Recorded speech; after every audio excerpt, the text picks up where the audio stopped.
Welcome back to the Build a Nation Challenge. This is turning into a grind, but a good grind.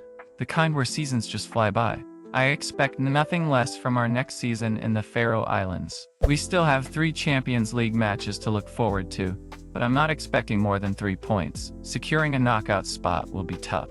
Our squad looks solid. Unless we lose someone or decide to promote a better option, I don't see a reason to make many changes right now. Our most important task is to strengthen other positions rather than our own. The best chance to earn more points in the group phase is against Monaco. Essentially, I think we need to win that match to advance to the knockouts. Oh, hell yeah, it's necessary. Let's do it. And we start perfectly with a back post goal from Captain Fantastic, giving us an early lead. No many doubles that lead just a few minutes later. But Monaco pulls one back later in the first half, making us a bit nervous again. Still, we're clearly the better team today, and Blyberg proves it by scoring another goal. Mr. Anderson is picking up where he left off last season, adding more goals to his tally. Oh no, our captain isn't looking so fantastic now. He goes from hero to villain after receiving a second yellow card. But Mr. Anderson doesn't care about being surrounded by enemies. Take the blue pill, Monaco. You take the blue pill, the story ends. You wake up in your bed and believe whatever you want to believe. You take the red pill, you stay in Wonderland, and I show you how deep the rabbit hole goes. Okay, it's not too surprising they score 1, but they need 3 more to even things up. The funny thing is, we don't look much worse with 10 men compared to 11. And there we go. We now have a 4-goal lead. Henrik Holden is mocking Monaco now. This isn't even close. We've scored 4 goals with 10 men on the pitch. If I were Monaco's board, I'd fire both their manager and players. This is ridiculous. Full time, 8-2. That was a strange way to start the season. We were even better after the red card. It's January 1st again, and the transfer window is open. 3 of our loan deals have become permanent, which is a fine way to strengthen their squads, as long as the fees aren't too high. We've released 7 players. All but Tianen have played for our first team at some point.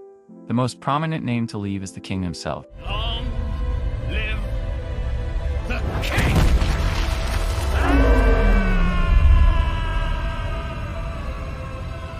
He's been loaned out several times, is now 32, and I thought extending his contract would be a poor choice. Coming in are 25 new players, costing us only 136. Some of these were signed before I realized the rules about loaning players over 22 to foreign clubs, so a few might be problematic. However, they could be loaned to Faroese clubs if we're lucky. A couple might even be good enough for our first team. Mikkel Tonsberg is one of the new players, and has moving into the first team as the 3rd choice inverted wingback, and 4th choice Segunda Volante. We had a spot open, so no one is being demoted. Jan-Erik Corneliussen is also joining and going straight into the first team. He's a 3rd or 2nd choice fullback, potentially already slightly better than Bindelov, so there's more competition for the starting spot. This means Starmer Ern Wilhelmsen is moving back to the under-21 team and might go out on loan if there's interest. Rasmus Nairman is being sold for 350k. Saudi Arabian clubs seem to love buying our players. I would have liked to keep him, but he didn't want a new contract. And with 1 year left, we're cashing in. I'm living my best life.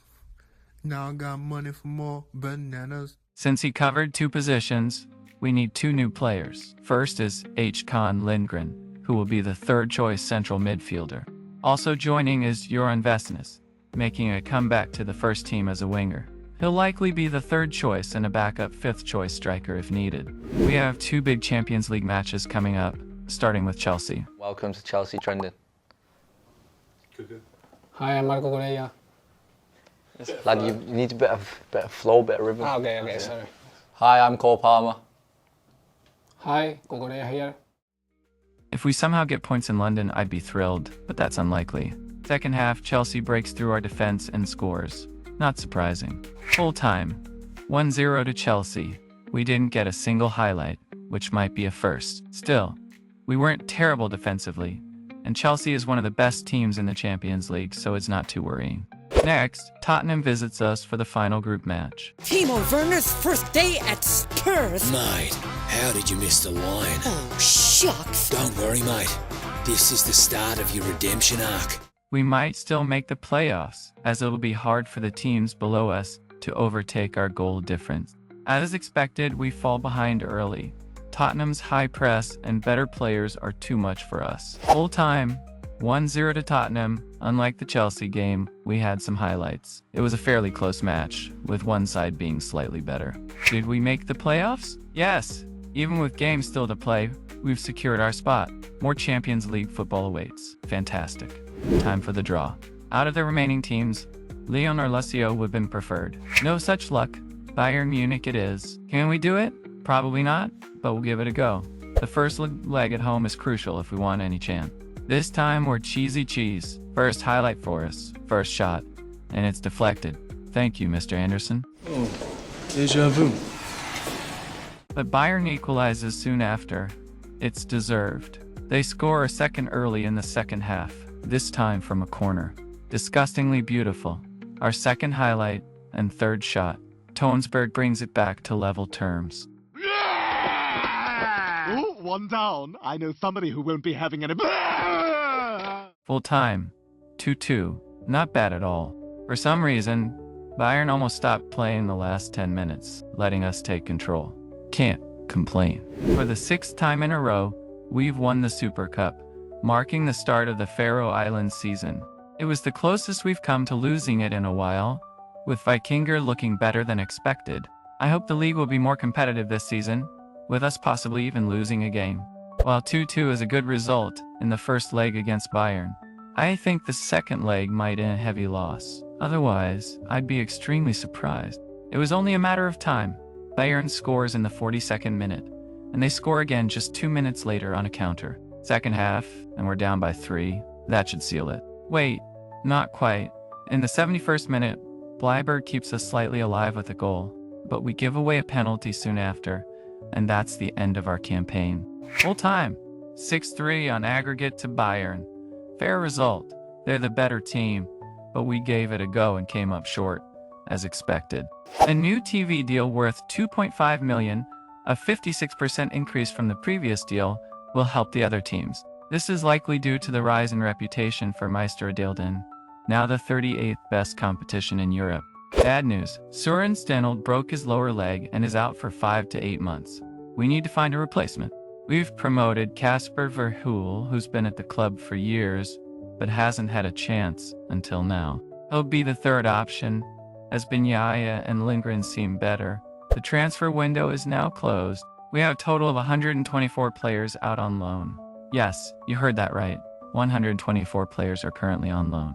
About half are in Meisterdeelden, which is fantastic. Some of our best talents are overseas, while others are with Faroese clubs. I only loan players to foreign clubs in the last week of the window to ensure local clubs have what they need first. The loan farm is going well.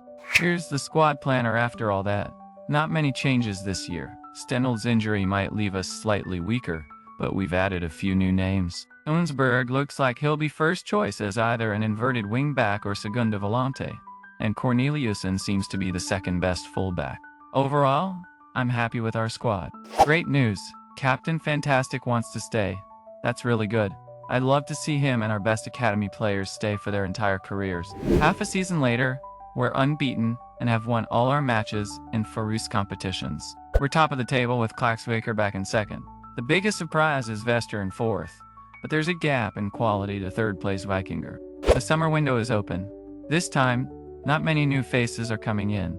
We already have almost 200 players, mostly under 20, and we've already secured most of the Nordic talent. So, fewer signings compared to previous years. Something interesting happened with Peter Jensen.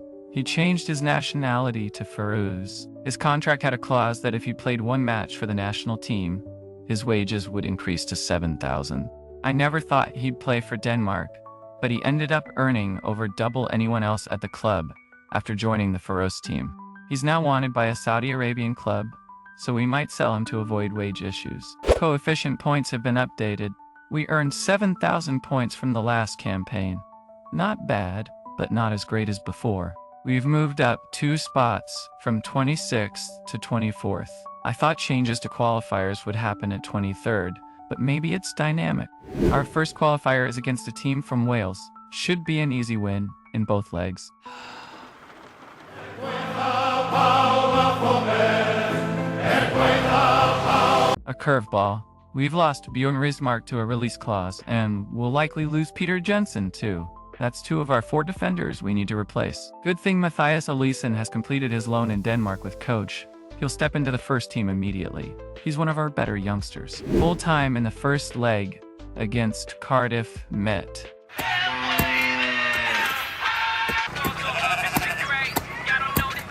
We've got to go in a straight line. The end. Peter Jensen is also leaving, bringing in 800k.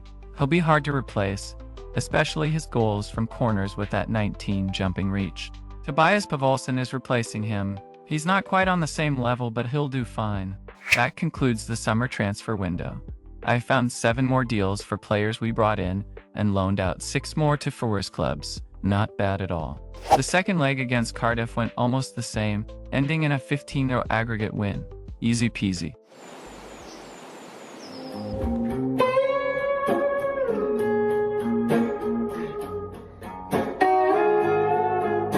Our second qualifier is against Faroe Islands, an Estonian team. Should be easy, but the first leg at home ended 2-1 to us. Flora was tough to break down, and they even scored a lucky goal. The second leg is more exciting than I wanted. Second leg against Faroe Islands. I don't think they'll beat us, but we're slightly nervous with such a small lead. Imagine the scene. It's the ancient medieval times, and Estonia is like the new kid on the Baltic block. Vikings stroll in, like tourists at an all-you-can-raid buffet. Blyberg scores in the 3rd minute, settling our nerves. Noah Meni scores in the 10th minute, and that should be it. Mathias scores a classic long-range goal, and Blyberg adds another. We're skipping the rest. You weren't really shit, but you weren't all that great either. Like Tottenham. Final score, 11-1 on aggregate. It was never really close, as it shouldn't be against a team like this. It's funny because it's true. Blast from the past. We've drawn Malmo again in the 3rd qualifier. A slightly tougher opponent, but I doubt we'll struggle much. Full time in the first leg, 3-0 to us. No surprises. Malmo, step aside. The biggest Nordic team is Football Club Suderøy.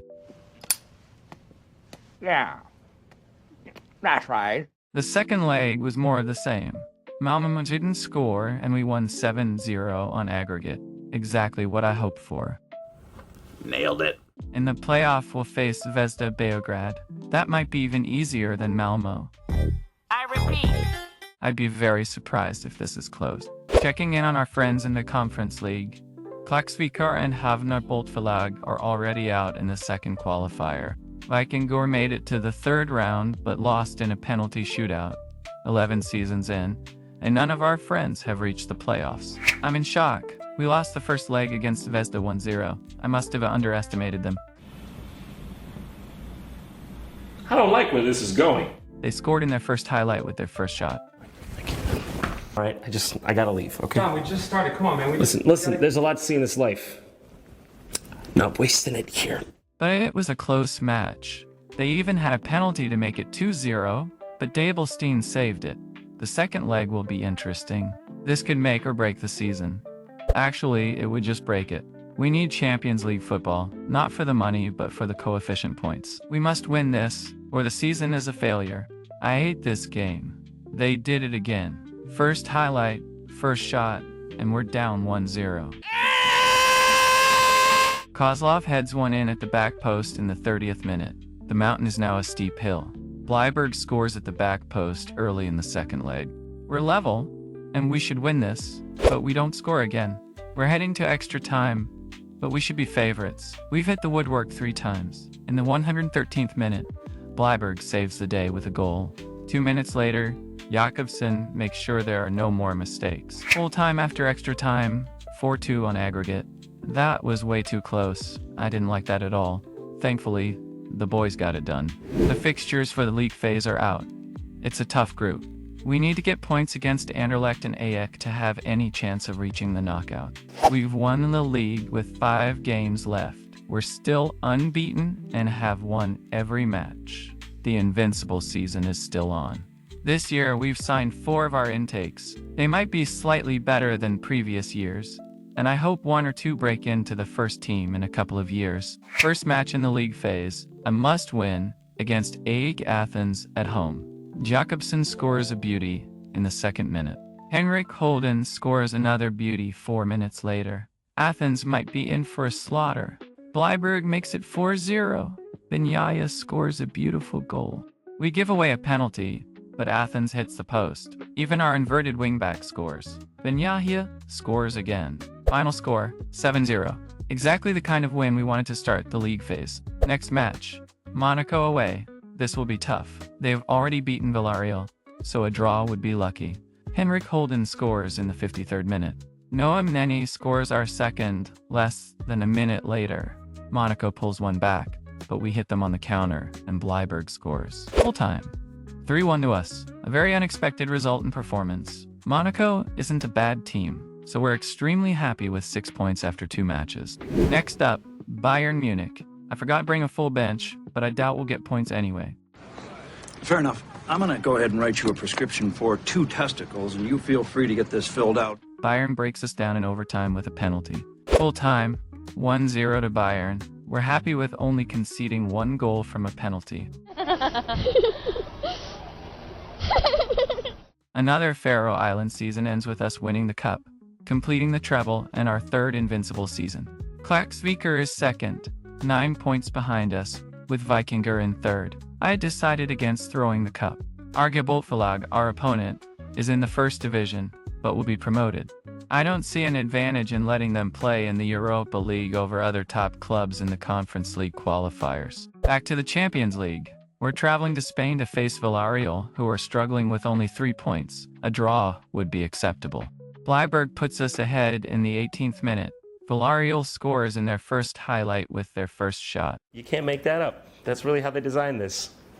What the hell were they thinking? They score again, and it looks like the match is going their way. Jakobsen equalizes in the 2nd half. Svensson scores the winner in the 88th minute. Full time, 3-2 to us. A fantastic and deserved result. Hallelujah! Holy shit! An update from the national team.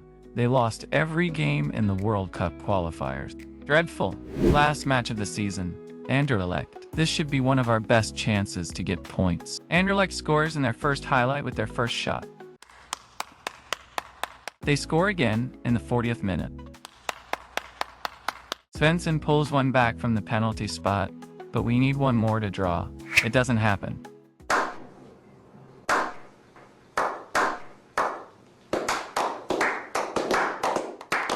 Full time, 2-1 to Anderlecht. A disappointing result. We have 9 points after 5 games, but the remaining matches are tough. The players have outdone themselves again. For the first time, every player in our first team has a rating of 7 or higher.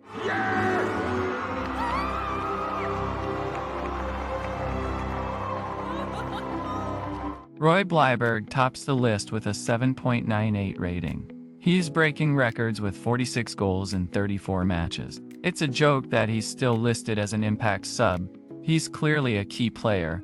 Azamat Kozlov leads the assists with 27 in 35 matches and a 7.3 average rating. Mathias Jakobsen, an academy player, has a breakout season with a 7.95 rating, 33 goals, and 7 assists in 33 matches.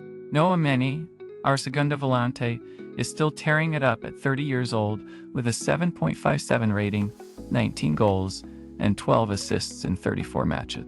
Kristoffer Quist Svensson, our second-choice winger, has 13 goals, 18 assists, and a 9.8 rating in 29 matches. Andreas Dabelstein is slowly taking over as our first-choice goalkeeper. He has 15 clean sheets in 25 matches and a 7.26 rating. Another season ends. We keep building, improving, and grinding. At some point, our friends will join us in European competitions. We still have things to improve, like our training grounds and youth facilities. Next season, we might spend more on quality players to boost our reputation. Well, they say all good things come to an end. What's that got to do with this show?